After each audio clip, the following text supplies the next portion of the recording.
Commander Sarah Chun stood at the large window of the space station, looking out at the stars. 50 years ago, humans thought they were alone in the universe. Now, she was working alongside 12 different alien species as part of the Galaxy Council. The space station, called New Geneva, floated in orbit around Earth's moon. It was huge, with sections built by different alien races. The Vorthok section had tall, thin towers that seemed to reach into space. The Zephyrian part looked like a military fortress with thick walls and weapon ports. The Nexari area glowed with soft blue lights from their advanced trading computers. Sarah remembered the stories her grandfather told her about First Contact. Back then, Earth's most advanced spaceship could barely reach Mars. The aliens arrived in ships that could travel between stars in days. They seemed like gods to the humans who first met them. The Galaxy Council had been running the galaxy for thousands of years. Each alien species had taken a very long time to develop their technology. The scholarly Vorthok spent 2,000 years just learning how to split atoms. The warrior-like Zephyrians needed 3,000 years to build their first starship. The business-minded Nexari took even longer to create their trade networks across the galaxy. Then came humans. In just 300 years, they went from using horses to traveling faster than light. The aliens were shocked. Some were impressed. Others were worried. "Commander Chun," a voice called behind her. She turned to see Dr. James Park, Earth's lead scientist on the station. His face looked troubled. "What is it, James?" Sarah asked. "The council meeting is starting soon. They want to discuss the new threat reports," James said. He held a tablet with glowing alien text on it. Sarah nodded. For the past few months, strange signals had been coming from the edge of galaxy. Old alien databases mentioned something called the devourers, but most council members said those were just ancient stories. They walked through the station's main corridor. Aliens of all shapes and sizes moved around them. The tall, gray Vorthok floated a few inches off the ground using their mind powers. The lizard-like Zephyrians marched in perfect formation, their scales clicking against their metal armor. The small, furry Nexari chattered quickly in their high-pitched voices about trade deals and profit margins. Most aliens still looked at humans with curiosity. Humans were the youngest species in the council. They had only been members for 20 years, and even then, it was just a trial membership. The older species called them the newcomers, or the young ones. But Sarah had noticed something over the years. When there was a problem the aliens could not solve, they often asked humans for help. Humans had a different way of thinking. They found new solutions to old problems. The council chamber was a massive round room with seats for all 12 species. Each group sat in their own section. The humans sat in a small area with just 10 chairs. Some alien groups had hundreds of representatives. High, Leader Vex of the Vorthok called the meeting to order. His long, thin body seemed to glow with a soft white light as he spoke. "Fellow council members, we must discuss the signals from Sector 9. A hologram appeared in the center of the room. It showed a map of the galaxy with red dots marking where the strange signals came from. The dots formed a line moving toward the inner systems where most civilizations lived. Our deep space monitoring stations have detected massive energy readings," continued High Leader Vex. "The patterns match ancient records of the Devourer machines." General Thak of the Zephyrians stood up.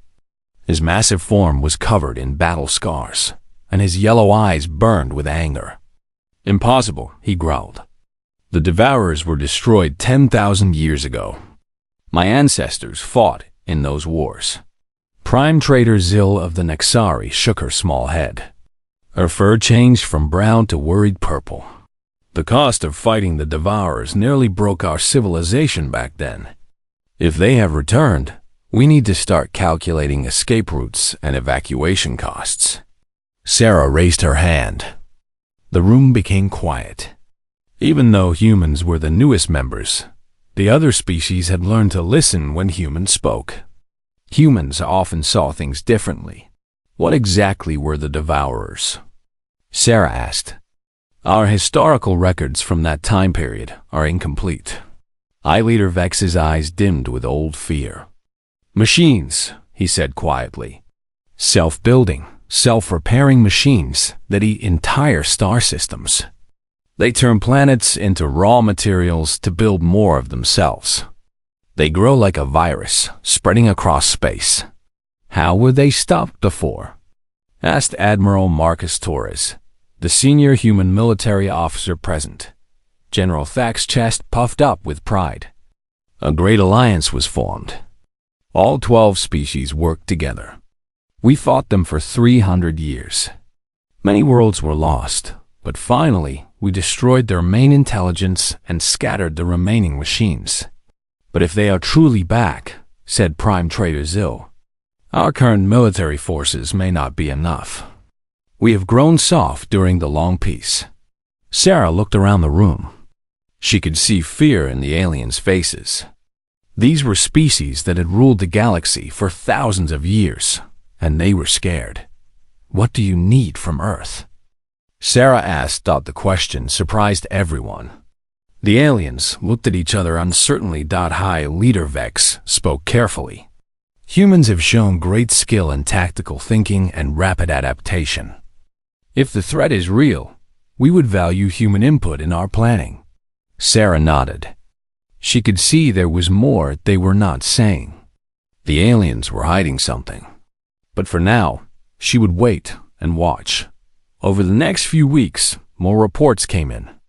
Entire star systems on the galaxy's edge had gone silent. Long-range probes sent back images of planets stripped bare. Their materials used to build massive mechanical structures.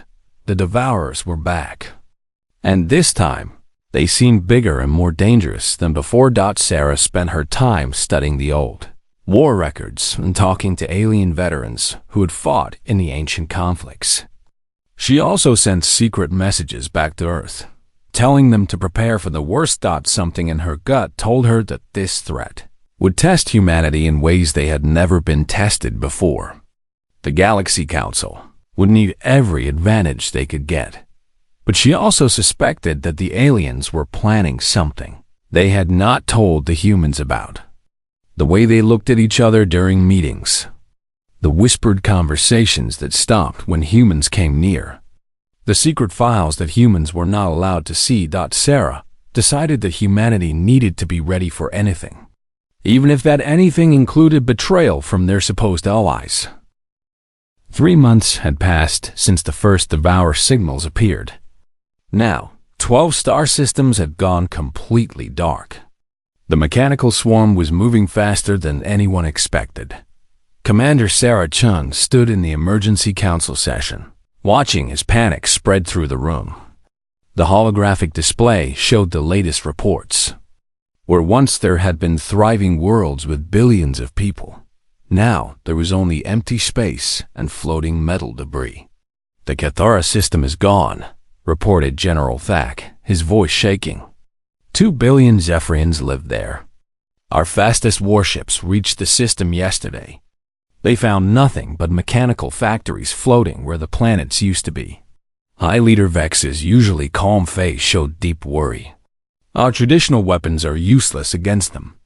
Energy shields that can stop our strongest plasma cannons do not even slow the Devourers down. They absorb our attacks and use the energy to build more machines. Prime Trader Zil's fur had turned completely gray with fear. My people have run cost-benefit analysis on every possible defense strategy. The numbers are clear. We cannot win using conventional methods. Admiral Torres leaned over to Sarah and whispered, "They are more scared than they are letting on.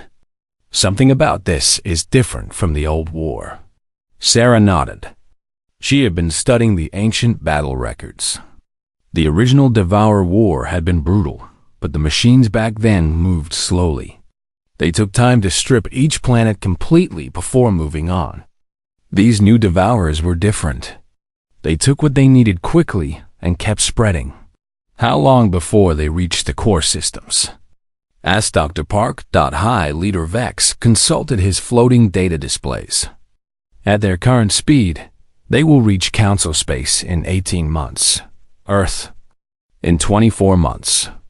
The room fell silent. Sarah felt a chill run down her spine. 2 years to find a solution, or watch humanity's homeworld get turned into machine parts. There is one possibility, said General Thack slowly. Something we have never tried before. All eyes turned to the massive Zephyrian commander. His battle scars seemed darker in the dim light. In the old war, each species fought as separate armies. We coordinated, but we each used our own tactics and weapons. What if we created a truly joint force? Ships from all species working as one unit under single command. That could work, said Prime Trader Zill, her fur shifting to hopeful yellow. Combine Vorthic shields with Zephyrian weapons and Nexari navigation systems. The whole would be stronger than the parts. High Leader Vex looked thoughtful. But who would command such a force? Each species has different combat doctrines and cultural approaches to warfare. Sarah felt all eyes in the room slowly turn toward the human section. Her heart began to beat faster. The humans, said General Thack with what sounded like respect. In the past 50 years, they have studied all our military systems. They understand how we fight better than we understand each other. Impossible, scoffed Commander Yeleth of the aquatic hydra species. They have been in space for less than a century. What do they know about galactic warfare? Admiral Torres stood up. His calm voice carried authority that made the room listen. We know how to adapt. In our short time here, we have learned from every conflict, every strategy, every mistake. We see patterns that others miss because we are not locked into old ways of thinking. High Leader Vex raised his long arms for silence. The proposal has merit. Human tactical innovations have solved problems that stumped us for centuries. Their fresh perspective could be exactly what we need. Over the next week, private meetings happened between the alien leaders. Humans were not invited to these sessions. Sarah tried not to feel suspicious, but something felt wrong.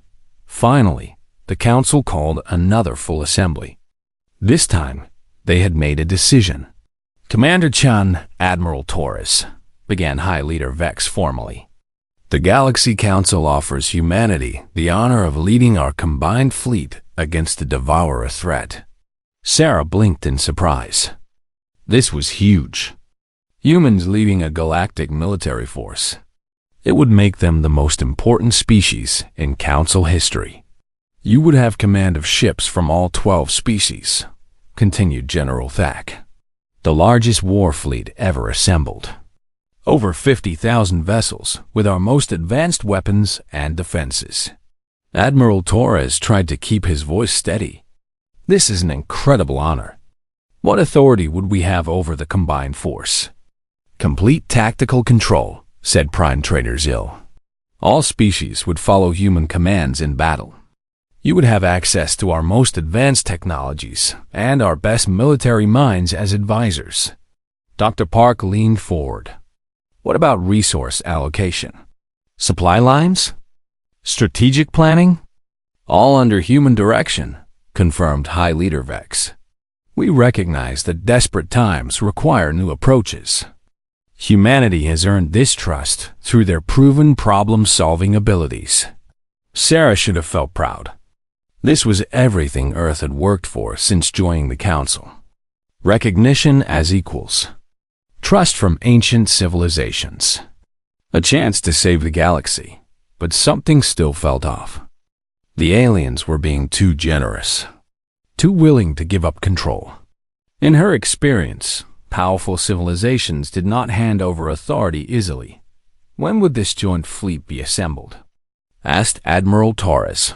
Immediately, said General Thack. Each species is already moving ships to the staging area in the Kepler Terminus system. We estimate the full force will be ready in 6 weeks. The devourers will reach the outer colonies by then, added Prime Trader Zill. It will be our first major battle. A chance to test our combined tactics. After the meeting, Sarah walked back to the human quarters with Admiral Torres and Dr. Park. None of them spoke until they were behind closed doors. Something is wrong, Sarah said immediately. Admiral Torres nodded. 20 years of fighting for respect, and suddenly they want to make us supreme commanders? It does not make sense. I have been analyzing Council communication patterns, said Dr. Park quietly. There has been a huge increase in encrypted transmissions between alien homeworlds. They are planning something they do not want us to know about. Sarah sat down heavily. Run wargame simulations. I want to know every possible reason why they would give us this command. Over the next few days, the human team worked around the clock. They studied battle plans, analyzed ship compositions, and reviewed supply logistics. Slowly, a horrible picture began to emerge. The fleet composition is wrong, Admiral Torres announced during their private meeting. They are giving us powerful ships, but not the newest ones. Most of the vessels are 10 to 20 years old. The supply lines make no sense either, added Dr. Park. They are routing supplies through systems that are difficult to defend. If the devourers attack our logistics, we would be cut off. Sarah felt sick to her stomach. They are not giving us command as an honor. They are giving us command of a suicide mission. But why? Asked Dr. Park. What do they gain from sacrificing the joint fleet? Admiral Torres pulled up a holographic map of the galaxy. Time. If we engage the devourers with everything we have and lose, it will take the machines months to process all those ships and materials. That gives the core worlds time to evacuate. Sarah stared at the map. Red dots showed devourer positions. Blue dots showed council worlds. The staging area at Kepler Terminus was directly between them. We are meant to be a speed bump, she said quietly. A way to slow down the enemy while the real civilizations escape to safety. The room fell silent as the truth sank in. The Galaxy Council was not honoring humanity. They were sacrificing them. What do we do? Asked Dr. Park. Sarah looked at her 2 closest advisors. Good men who trusted her to make the right choice. Behind them, through the window, she could see Earth in the distance. 2 billion humans who had no idea their leaders were being sent into a trap. We accept their offer, she said finally. Both men looked shocked. But we prepare for betrayal, Sarah continued. Send encrypted messages to Earth. Tell them to begin emergency protocols. And Admiral, I want our best intelligence officers gathering everything they can about real Council defensive plans. Admiral Torres smiled grimly. If they want to sacrifice us, they are going to learn something about humanity they never expected. What is that? Asked Dr. Park. We do not die easily, Sarah replied. And we have very long memories. Admiral Marcus Torres stood on the bridge of the flagship Defiance, watching the largest fleet in galactic history prepare for battle. 53,000 ships from 12 different species filled the space around Kepler Terminus. It should have been humanity's greatest moment. Instead, it felt like a funeral. All fleet commanders report ready, announced Lieutenant Kim, the communications officer.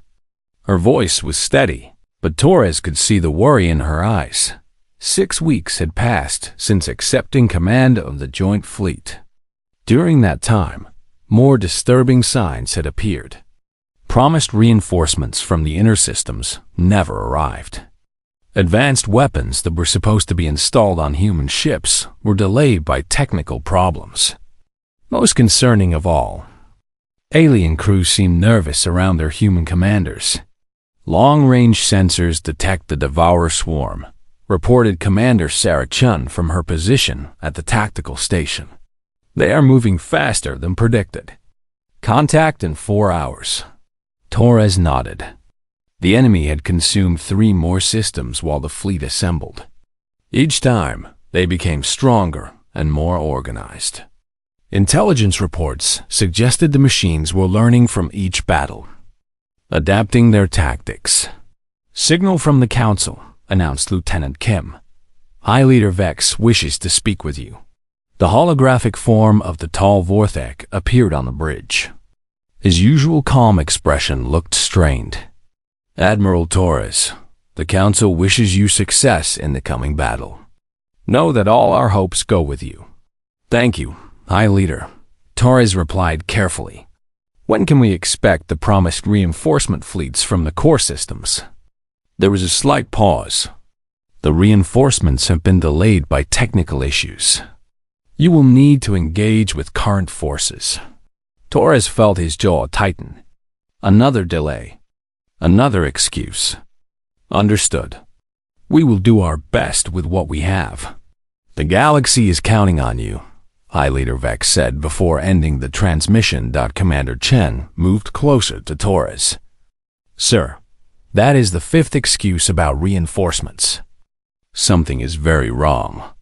"I know," Torres said quietly. "Continue monitoring all Council transmissions. If they are planning something, I want to know about it." The Devourer swarm appeared on long-range sensors like a dark cloud moving between the stars. Intelligence estimates suggested over 1 million mechanical units of various sizes. Some were as small as fighter craft. Others were massive factory ships that could process entire moons. "All ships, this is Admiral Torres," he announced on the fleet-wide channel. "Today, we face an enemy that wants to turn our homes into raw materials. We stand between them and everything we care about. Fight well. Fight together. Humanity leads, but we all bleed the same red." Cheers echoed across the communication channels from crews of all species. Whatever the politicians were planning, the common soldiers still believed in their mission. The battle began at maximum range. The combined fleet opened fire with everything they had. Energy beams that could melt asteroids struck the Devourer swarm. Nuclear missiles exploded in brilliant flashes. Plasma cannons sent superheated gas streaking across space. For a moment, Torres felt hope. The alien weapons were devastating. Hundreds of Devourer units were destroyed in the first wave. Then, the machines adapted. "Energy shields are forming around the remaining units," reported the Nexori sensor operator. "They are absorbing our plasma fire and converting it to power." "Switch to kinetic weapons," ordered Torres. "Railguns and mass drivers. Physical projectiles." The fleet changed tactics. Metal slugs moving at incredible speeds punched through enemy shields. More Devourers fell, their mechanical parts spinning away into space. But there were so many of them. For every machine destroyed, 10 more took its place. "Enemy fighters incoming," warned Commander Chun. "They are targeting our support vessels." Torres watched in horror as small, fast Devourer units swarmed around the fleet's supply ships. These mechanical fighters moved unlike anything he had seen before. They changed direction instantly, ignored physics as he understood it, and seemed to predict where their targets would be. "Zephyrian Battle Group, move to protect the supply convoy," Torres ordered. General Thak's voice came back over the radio. "Understood, Admiral." Zephyrian ships moving to engage. The lizard-like warriors threw their heavily armored vessels at the enemy fighters. Their ships were tough, and their crews were brave, but the Devourers were something beyond normal warfare. "Admiral," Lieutenant Kim called urgently, "I am detecting massive energy readings from the enemy factory ships. They are building something." On the main display, Torres watched the largest Devourer vessels begin to glow. Metal and energy swirled around them as new constructs took shape. In minutes, they had built cruiser-sized units from the wreckage of earlier battles. "They are using our own destroyed ships against us," Torres said in amazement. "Every vessel we lose makes them stronger." The battle continued for 6 hours. The combined fleet fought with skill and courage, but they were losing. For every devourer unit destroyed, 2 new ones emerged from the factory ship's dot. Then the real betrayal began. "Admiral, I am detecting strange signals from the Vorthok ships," reported the human communications officer. "Encrypted transmissions on channels we do not recognize." Before Torres could respond, the impossible happened. The Vorthok vessels suddenly stopped firing. Their weapons went offline, and they began withdrawing from the battle line. "General Vex, what is happening?" Torres demanded over the command channel. The Vorthok commander's response was cold. "Admiral, we have received emergency orders to withdraw. A system failure has compromised our fleet operations." System failure? Torres could not believe what he was hearing. In the middle of battle? One by one, the alien fleets began to pull back. The Nexari claimed computer viruses. The Hydros reported engine problems. Each species had a different excuse, but the result was the same. The human-led fleet was being abandoned. "Admiral," Commander Chun said urgently, "I am reading power fluctuations in our own systems. Something is wrong with the alien technology integrated into our ships." Torres felt ice form in his stomach. "What kind of fluctuations?"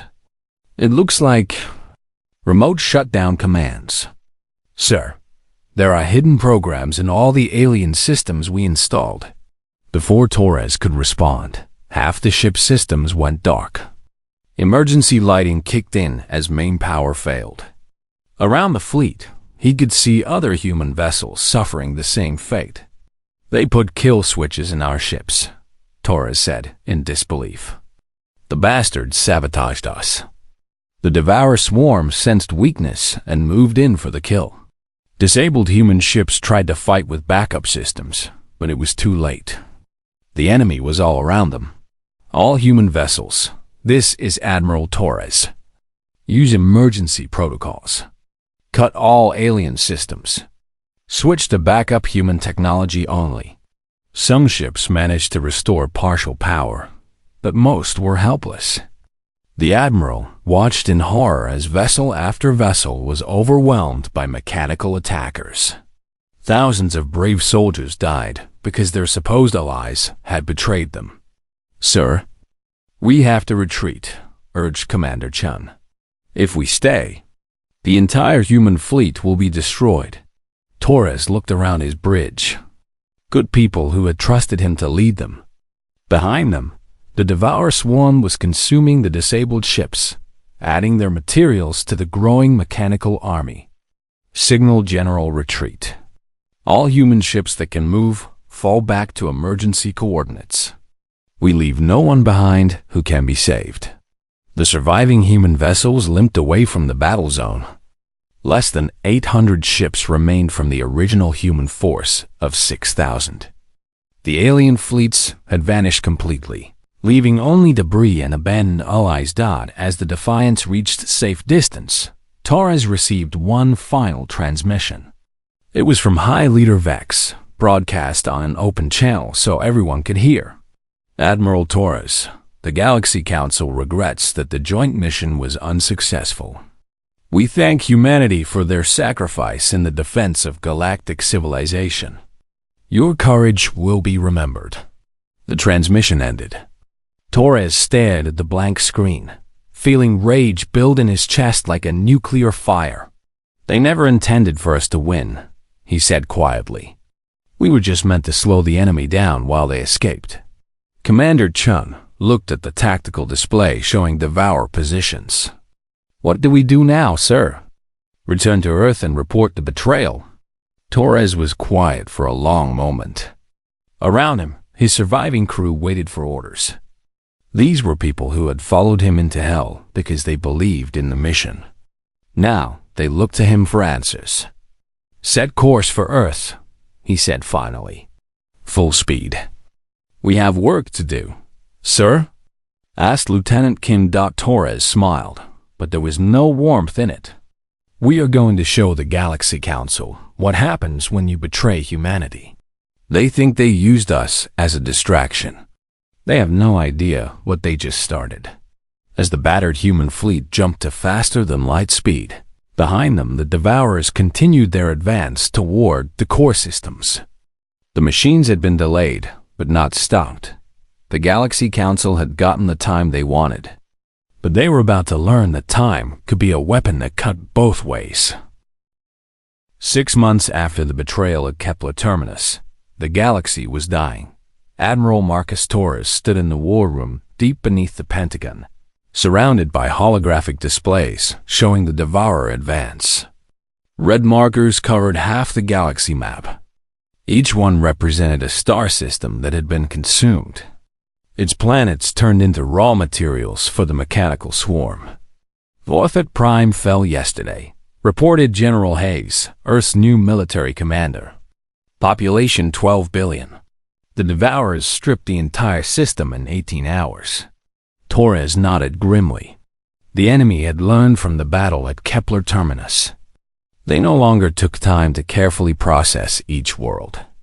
They grabbed what they needed and kept moving, leaving behind only empty space and floating debris. What about the other council races? Asked Dr. Sarah Chun, now promoted to head of Earth's Xenological Research Division. Running, General Hayes replied. The Nexari abandoned their core trading worlds 2 months ago. The Zephyrians are retreating toward the Galactic Rim. Even the mighty Hydros have evacuated their ocean worlds.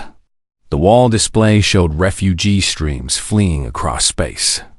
Billions of aliens crammed into whatever ships they could find, searching for new homes that might stay safe for a few more months. Any word from the council leadership? Torres asked. Dr. Chun pulled up a communication log. I-Leader Vex has been trying to contact Earth for 3 weeks. So have General Thack and Prime Trader Zill. They keep requesting emergency meetings. Torres smiled without warmth. After they left us to die, now they want to talk. How convenient. The truth was that the betrayal had backfired completely. The human sacrifice at Kepler Terminus had only delayed the devourers by a few days. Without the combined fleet to slow them down, the machines had swept through council space like a wildfire. 3 entire species had already gone extinct. The scholarly Kethany were consumed while trying to evacuate their great libraries. The peaceful Morvani died defending their art worlds. The warrior-like Belgari fought to the end, but their weapons could not stop machines that learned from every attack. Sir, a communication officer called out. Incoming priority transmission from the Galaxy Council. They say it is urgent. Put them through, Torres said. Let us hear what they have to say. The holographic forms of the surviving council leaders appeared in the war room. I-Leader Vex looked thin and tired. His usual proud bearing was gone, replaced by obvious desperation. General Thack's battle scars seemed deeper, and his eyes held the hollow look of someone who had lost everything. Prime Trader Zill's fur was completely gray with stress. Admiral Torres, I-Leader Vex began, his voice shaking. We need to speak. The situation has become critical. Critical? Torres replied calmly. I thought you handled the Devourer threat when you withdrew your fleets from Kepler Terminus. General Thack stepped forward. Admiral, what happened at Kepler was a mistake. A misunderstanding. Our peoples were scared, and we made poor decisions. Torres almost laughed. A misunderstanding? You sabotaged our ships and left us to die. Thousands of good soldiers are dead because of your misunderstanding. We know, said Prime Trader Zill quietly. And we are truly sorry. But the past cannot be changed. What matters now is the future. The Devourers will reach your solar system in 8 months. After that, there will be nowhere left to run. Dr. Chun leaned forward. What exactly are you asking for? I-Leader Vex looked directly at the camera. Help. We are asking Earth to help save what remains of galactic civilization. The war room fell silent. Even the technicians stopped working to listen. "You want our help," Torres said slowly. "After betraying us. After sacrificing our people.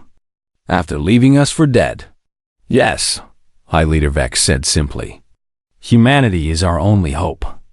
Your people have always found solutions when others saw only problems. We need that creativity now more than ever." General Thact added, "In return, we offer full council membership. No more trial periods. Earth would be recognized as an equal partner with full voting rights and access to all our remaining technology. Technology that you could have shared months ago," General Hayes pointed out, "before the galaxy started burning." Prime Trader Zill's ears drooped with shame. "We were fools. We thought we could handle the threat using traditional methods. We were wrong." Torres walked around the holographic display, studying the alien leaders. They looked defeated, broken. These were the same beings who had ruled the galaxy for thousands of years, and now they were begging humans for help. "What makes you think we can succeed where you failed?" Torres asked. "Because you always have," High Leader Vex replied.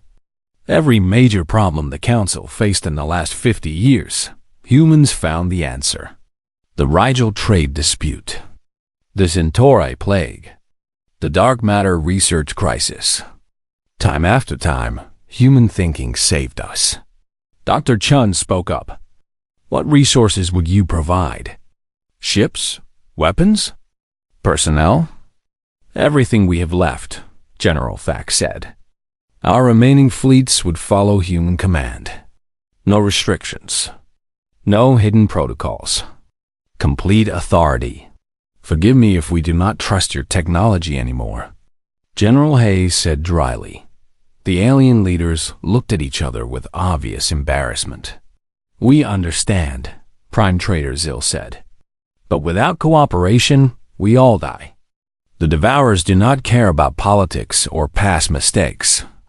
They will consume human worlds just as easily as alien ones." Torres had heard enough. He looked at his staff, then back at the hologram. "Give us time to consider your request," he said formally.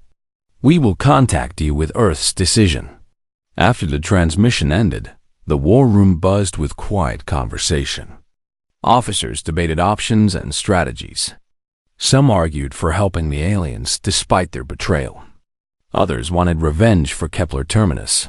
Torres called for silence. "Everyone out except essential staff.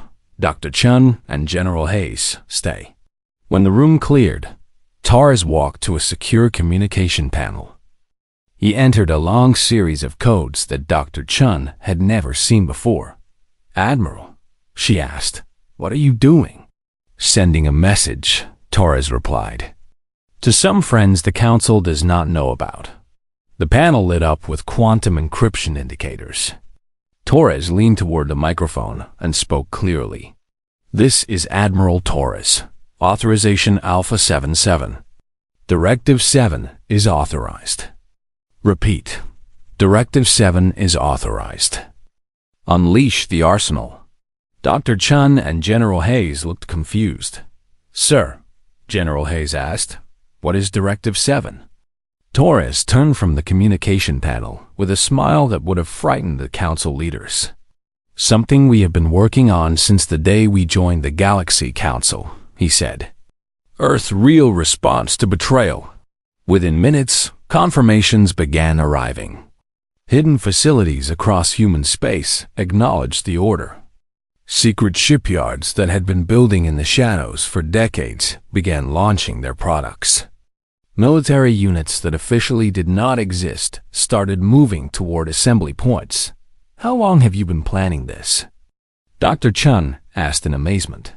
"Since first contact," Torres replied. "We learned early that the galaxy was not a friendly place. Some of us decided that humanity needed insurance policies the aliens did not know about. The main display changed to show new information. Ship counts, weapon specifications, technology readouts that made Dr. Chun's eyes widen in surprise. "My God," she whispered. "How did you hide all this?" "Very carefully," Torres said, "and with help from people who understood that trust was a luxury humanity could not afford." He turned back to the communication panel and opened a channel to the Galaxy Council. "Hi, Leader Vex. This is Admiral Torres. Earth has considered your request for assistance." The alien leaders appeared again, hope visible on their faces. "Admiral, what is your decision?" I, Leader Vex, asked eagerly. Torres looked directly into the camera. When he spoke, his voice carried the authority of an entire species that had been betrayed and was now ready to respond. Directive 7. Unleash the arsenal. The transmission ended, leaving the council leaders staring at a blank screen dot in the war room. Alarms began to sound. Not warning alarms, but activation signals. Across human space, the real defense of Earth was finally beginning. What happens now? General Hayes asked. Torres smiled as reports began flooding in. Hidden fleets were emerging from asteroid bases. Secret weapons platforms were powering up. Technologies that the Galaxy Council had never seen were coming online. "Now," Torres said, "the aliens learn what happens when you double-cross humanity. We will save the galaxy, but it will be our galaxy when we are finished." The first sign that everything had changed came from the asteroid belt. Prime Trader Zill was monitoring space traffic from her refugee ship when the sensors detected massive energy signatures. At first, she thought it was another devourer attack. Then she realized the readings were coming from rocks that had been floating in space for millions of years. "Impossible," she whispered, watching her displays. The asteroids were opening. Huge metal doors that had been perfectly hidden swung wide to reveal gleaming shipyards inside. Not simple bases, but full manufacturing facilities that had been carved out of solid rock and disguised for decades. Ships began emerging. But these were not the vessels the Galaxy Council knew about. These ships were longer, sleeker, and darker than anything humanity had shown before. Their hulls seemed to absorb light, making them hard to see against the stars. "Alert High Leader Vex," Zill ordered her communication officer. "The humans have been hiding something big." Across the galaxy, similar scenes were playing out. Hidden bases in gas giant atmospheres came online. Secret facilities buried in moon cores activated their systems. Weapon platforms that had been disguised as space debris powered up and revealed their true nature. Admiral Torres stood on the bridge of his new flagship, the Retribution. This ship had been built in absolute secrecy over the past 10 years. It was 3 times larger than the Defiance and used technology the Galaxy Council had never seen. "Fleet status report," Torres ordered. Commander Chun consulted her displays. "All Arsenal units are online. 700 heavy cruisers, 2,000 destroyers, and 5,000 support vessels. Dark matter cores are functioning normally." Dark matter cores.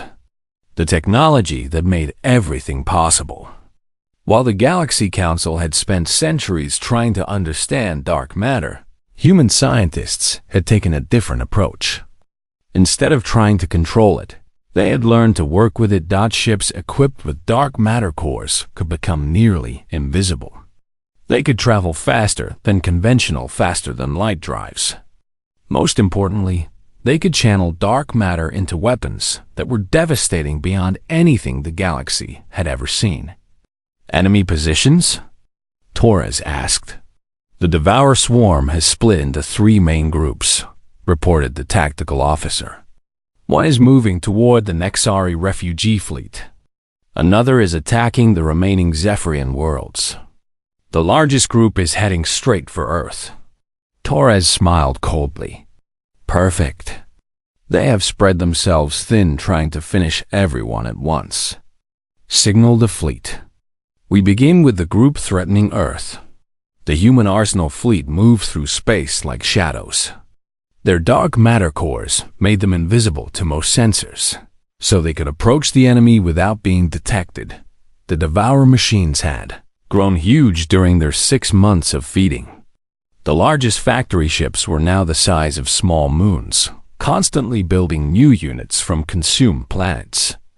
They moved in perfect formation, each machine knowing its role in the larger swarm. They never saw the humans coming. All units, this is Admiral Torres. Target the factory ships first. Without them, the smaller units cannot reproduce. Fire when ready. The Arsenal fleet opened fire with weapons the galaxy had never imagined.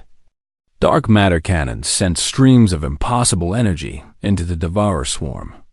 Where the beams touched enemy ships, the machines simply stopped existing. Not destroyed, not exploded, just gone. The devourers tried to adapt as they had to every previous attack. They formed new shields and changed their energy patterns. But dark matter weapons worked on principles that even their advanced programming could not understand. Enemy trying to retreat, reported Commander Chun. They are moving toward the outer system. Do not let them escape, Torres ordered. If even one factory ship survives, they can rebuild the entire swarm. The human fleet spread out in a perfect hunting formation. Each ship knew exactly where to go and what to do. This was not improvised tactics like the battle at Kepler Terminus. This was a precisely planned operation that had been practiced in secret for years. Within 2 hours, the entire devourer force threatening Earth had been eliminated. Not defeated, not scattered, but completely destroyed. The machines that had consumed half the galaxy were turned into drifting particles. Signal the other task forces, Torres commanded. Begin Phase 2. Across the galaxy, human arsenal fleets engaged the remaining devourer swarms. The mechanical invaders found themselves facing an enemy they could not understand or adapt to. Dark matter weapons ignored their shields. Human ships appeared and vanished like ghosts. Coordination that had taken the machines months to develop was shattered in minutes. The Galaxy Council watched in amazement as humanity systematically dismantled the threat that had destroyed their civilization. How? High Leader Vex asked from his refugee ship. How did they develop such technology? General Thack studied the battle reports with professional interest. They have been preparing for this war since they joined the Council. While we thought we were teaching them about galactic civilization, they were learning our weaknesses. Prime Trader Zill calculated the numbers. The energy readings from those weapons are impossible. They are using forces that should not exist. But the humans were not finished. As the last devourer swarm fell to Arsenal fleet weapons, Admiral Torres sent a message across all Council frequencies. Attention, Galaxy Council leadership. This is Admiral Torres, commanding the Human Defense Force. The devourer threat has been eliminated. Relief flooded through the alien refugee fleets. Finally, the nightmare was over. They could return to their worlds and rebuild. Then Torres continued speaking, and the relief turned to ice. However, the galaxy has changed. The old council failed to protect its own people. It betrayed those who tried to help. It is no longer fit to govern. High Leader Vex activated his communication system. Admiral Torres, surely we can discuss any concerns you have about council leadership. Torres' voice was calm but final.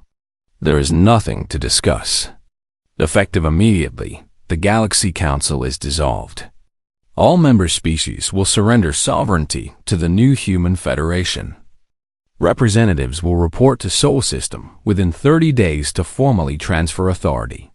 The alien leaders looked at each other in shock. This was not rescue. This was conquest. Admiral, General Thack said carefully, the Council has governed the galaxy for 10,000 years. Our peoples will not simply accept human rule. They will if they want our protection, Torres replied. The devourers are gone, but the universe is full of threats. Only the Human Federation has the technology to defend against them. Prime Trader Zil tried to negotiate. Perhaps we could form a new alliance. Equal partnership between humans and the remaining council species. No, Torres said simply. Partnerships require trust. You have proven that trust is impossible. From now on, humanity leads. You follow. Those who accept this arrangement will be protected and allowed to rebuild. Those who refuse will be on their own. High Leader Vex attempted to sound authoritative. The council races will never accept human dominance. We are ancient civilizations with proud histories. Torres laughed, but there was no humor in it. Your proud histories are what got your people killed. Your ancient wisdom let the devourers consume half the galaxy. Your civilizations exist only because humanity chose to save them. The transmission paused. When Torres spoke again, his voice carried absolute authority. I am sending coordinates for surrender ceremonies. Council leaders will arrive at Sol System in 30 days to formally transfer all governmental authority to the Human Federation. Any species that fails to appear will be considered hostile and dealt with accordingly. You cannot threaten us, General Thack growled. We still have military forces. Do you? Torres asked mildly. How many ships do the Zephyrians have left? 50? 100? The human arsenal consists of 12,000 vessels with technology you cannot match. Would you like a demonstration? To prove his point, 3 human destroyers appeared near the Zephyrian refugee fleet. They had approached completely undetected and could have destroyed every alien ship before anyone knew. They were there. The message was clear. Resistance was futile. 30 days, Torres repeated. Sol System. Surrender ceremonies. Do not be late. The transmission ended, leaving the alien leaders staring at blank screens on the bridge of the Retribution. Commander Chen looked at Admiral Torres with a mixture of admiration and concern. Sir, do you think they will actually surrender? Torres studied the tactical display showing human fleet positions throughout the galaxy. Arsenal forces were already moving to secure strategic systems and resources. They will, he said confidently. They are survivors, not heroes. When faced with the choice between pride and existence, they will choose to exist. What about the people on those worlds? Billions of aliens who had nothing to do with the Council's betrayal. Torres was quiet for a moment, looking out at the stars. They will be protected, fed, allowed to rebuild their lives. The Human Federation is not cruel, but it will never again be vulnerable to betrayal. Over the following weeks, reports came in from across the galaxy. The Nexari had voted to accept human authority. The surviving Hydros sent envoys to Sol System. Even the proud Zephyrians began preparing for surrender. The galaxy that had once dismissed humanity as primitive newcomers was now begging to be ruled by them.